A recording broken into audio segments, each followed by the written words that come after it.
In today's tutorial, we're going to be looking at contracts, which ones are the best to take, which ones you really want to avoid, and everything in between. I'm very happy to announce that with FS25, there are so many more contracts to choose from, so much more variety, the way they've changed the way that certain contracts work, and the fact that they are still missing a couple that I would really like to see. By the by, though, we're going to go through the best and the worst for you guys today, so you know what to avoid to really not waste your time when playing the game. Unless, of course, you really enjoy doing the slow, monotonous, and tedious contracts that don't pay very much at all.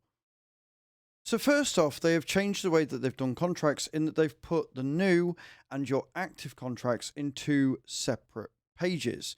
This is really awesome because it allows you to keep an eye on everything you're doing and everything you're not allowed to do.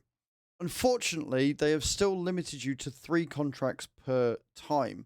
Now, on a solo mode, this isn't too bad, but on a multiplayer, this really does slow the pace of the game down somewhat, and we can only hope for a better contracts mod to change this. However, you don't need to use lazy farmers like you did in FS22, because they do seem to refresh constantly. And it's really nice to see, especially in your winter months like November, December, and January, where you might normally struggle to find things to do. There's always wood contracts and sometimes some stone smashing contracts as well. Some of the best ones are things like your fertilizing contracts still are OP, stone crushing, which I discussed in a previous video. If you've got the patience for it, wood transporting contracts pay exceptionally well. They pay you really, really good for the amount of time that you spend doing them, and they seem to be getting better the more you do them as well. Like, it's almost like a reward system. The more contracts you do, the higher pay you get. However, outside of that, contracts seem to be done on a field size basis.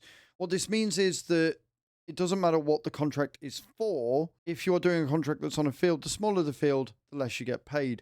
And you get paid a lot less than other contracts used to in 22. What I mean by this is that your veggie harvests pay bugger all for the amount of time that you're going to be spending. You really want to avoid these at all costs. The equipment it gives you is not very good, and it pays you minuscule amounts for something that is going to take you a good couple of hours, no matter how big or small the field is. Until we get better equipment, I really cannot stress this enough to avoid vegetable harvests at all costs. The potato harvests and the sugar beet harvests aren't as bad, but they still don't pay enough. And it's a shame to see, because in 22, you used to be able to do a vegetable contract on a reasonably small field and get 10, 20, 30,000 pounds. And on a big map like Oberthal, I would get 200,000 pounds for doing a vegetable harvest on that map. Of course, on 22, we had things like the T440 and the Colossus Harvester pack, which allowed you to do that much, much quicker, which again made it much, much more worthwhile. Another change to contracts they've made is that they've split certain contracts up. So you don't get a baling contract anymore where you have to mow, rake, tedder, and then pick up with the baler, wrap it, etc. You now just have individual contracts. So it makes it much, much quicker, much, much easier, and much, much more worthwhile and more fun, in my opinion. So now you get mowing, you get a baling contract that's separate, you get a wrapping contract that's separate, and you can also do a tedder contract that's separate. That's really, really awesome, and honestly, it's a change that I think is very worthwhile. It does mean that you don't get to keep the extra bales once you've wrapped them, but that's a small price to pay. Your spraying contract, again, is still really good value, especially if you already have a sprayer. Do be careful, because obviously with fertilizing and spraying, if you're borrowing the equipment and you don't unload the materials, you will lose that material and you don't get paid for it. Deadwood harvesting is a bit tricky because it is a bit bugged right now. So what can happen is you go in and the trees are meant to be marked. They're not always marked.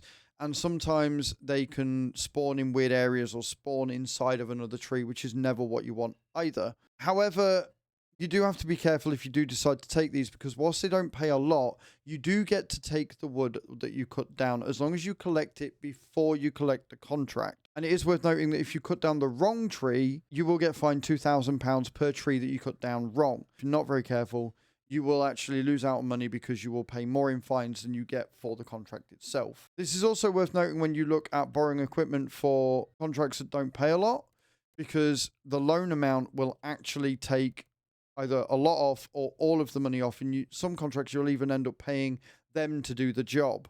For example, this one at Field 80 is £780 and it will cost you £400 to lease the equipment, which means it's actually only £380 that you're getting. Much better for these to have your own equipment so you get all of that money. This isn't all of the contracts, but it is a pretty comprehensive breakdown of them and how they work. Let me know in those comments down below what you think of the contract system now, what you like, what you don't like, and if you think that my assessment of fertilizing, mowing, baling, and wood cutting and stone collecting especially are the best ones you want to go for, because they offer the most amount of money for the least amount of work in the game. Harvesting contracts that use a combine are still pretty good. The amount that you get at the end is much reduced, and again, the price of the contract is dictated by the size of the field, not the amount of work that goes in. Thank you very much for watching, and I'll see you all next time. Ciao, ciao.